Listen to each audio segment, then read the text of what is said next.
Olá, tudo bem? Hoje iremos estudar o capítulo 6 do livro de Apocalipse. O Cordeiro abre os selos, né? Então vamos estudar sobre os 7 selos.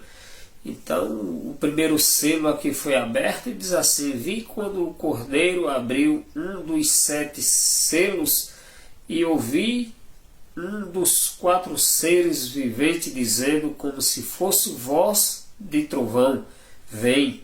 Vi então, e eis um cavalo branco, o seu cavaleiro com um arco, e foi-lhe dado uma coroa, e ele saiu vencendo e para vencer. Então aqui está, né, o primeiro selo do livro de Apocalipse, no capítulo 6 aberto. E aí o apóstolo João, né, ele viu aqui um cavaleiro montado em um cavalo branco, e ele estava com um arco, né, saiu para vencer, tinha uma coroa na sua cabeça, e ele agora saiu para vencer e foi vencedor, né? Saiu vencendo.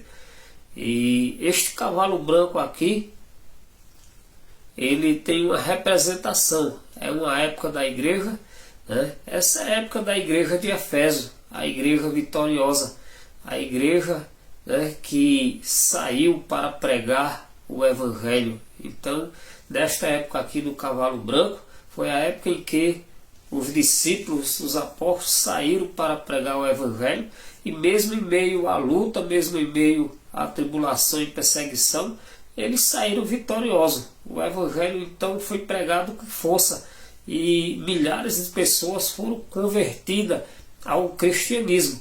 Então, do ano 31 depois de Cristo até o ano 100, né?